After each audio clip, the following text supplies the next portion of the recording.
Welcome back to the Ride On with Dan channel. This will be Devil's Details number 3. First of all, let me say thank you to everyone who commented or liked this or came and talked to me in person. A lot of what we talk about later in this video is because of the conversations I've had with people, and it would help. You would get more out of this if you go back and listen to Devil's Details number 2 from a couple weeks ago. You don't have to, but it will definitely make what I'm talking about make completely more sense because I allude to it a lot later in this conversation. Without further ado, what is the Devil's Details number 3? I call it a lot of things. Review to preview, review the strength to preview the metcon. Another way to say that would be I look at the past to help me predict the future. Another way of talking about this rule is one of the ways I do threshold training. What is threshold training? Let me explain that, and then, we can finish off with this rule. Threshold training is your ability to move at a certain pace in a workout and keep good form. If I'm doing thrusters with 95 pounds, how many rounds can I do if it's 15 thrusters each time? Can I do sets of 5 with 95 pounds? Can I do sets of 8 and 7?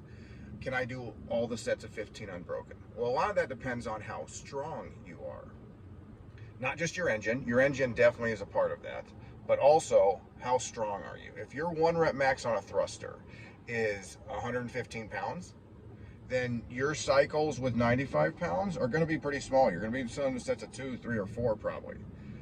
If your max on a thruster is 150 pounds, then maybe you're doing sets of 5 or 6. If your 1 rep max on a thruster is 210 pounds, then you can probably do all the sets of 15 unbroken for a while. Threshold training is a combination of what pace can your engine run, our cardiovascular engine, as we fondly refer to in CrossFit, our engine, and how much can you cycle, whether it's pull-ups or thrusters or anything like that. What kind of rep range can you maintain throughout a workout and keep pretty good form? Keep form that is appropriate, that is not hurting you. If I have one guy whose max on thruster is 115 pounds, and he's got a great engine. This is a person that can row and run and bike like the wind.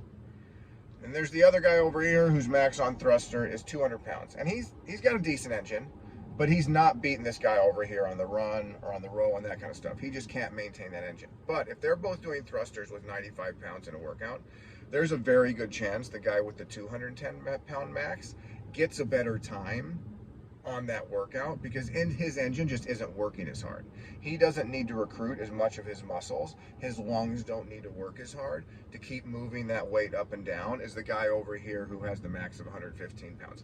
His whole body, all of his engine, all of his muscles are pushing to move that thruster weight. This guy over here, he's kind of at cruise control muscular wise, and so his engine is maintained at a lower level too, and he can probably go at a faster pace. So threshold training is,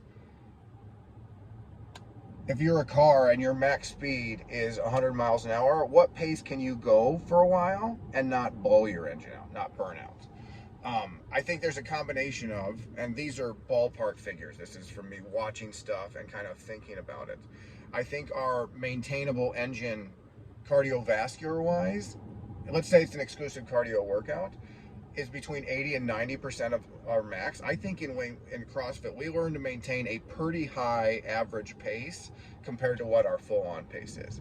With strength, I think it's a little bit lower than that. If I'm cycling those thrusters in a workout, then I think the percentage of weight we can use to cycle at a good pace with good form is more between 70 and 80%.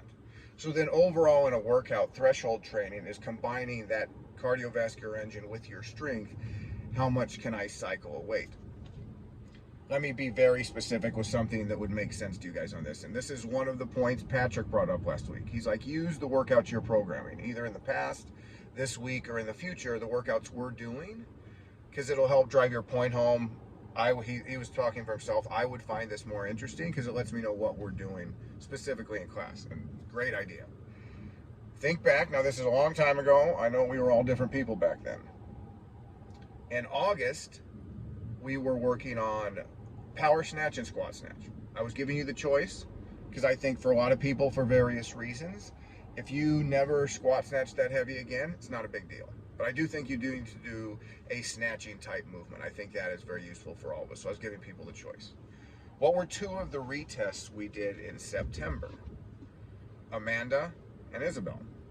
We did both of those. And there was two other pretty snatch-centric metcons we did. Those weren't the only metcons, obviously. Those are 4 out of the month.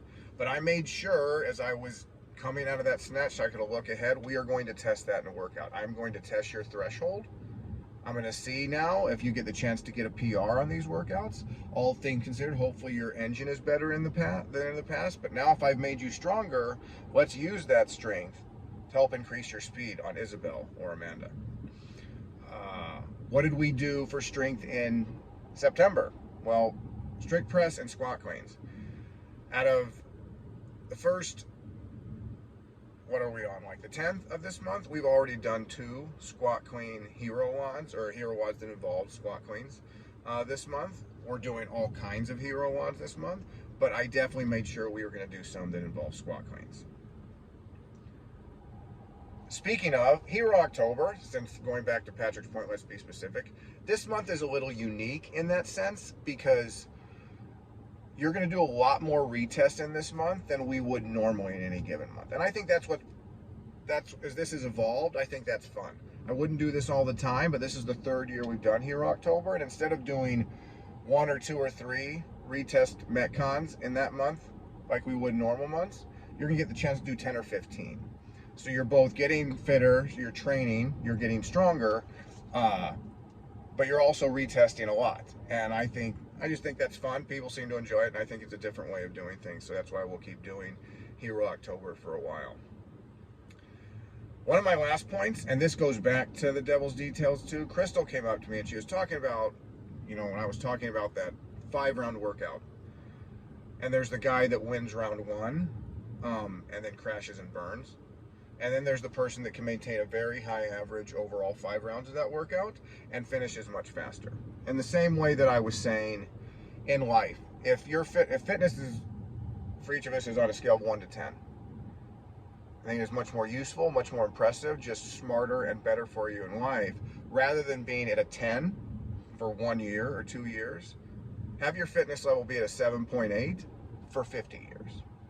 You're winning at life if that's the kind of average you can maintain. So, Krista was saying, you come out of the gate slower in a 5-round workout. You might think that's easier. It's actually harder.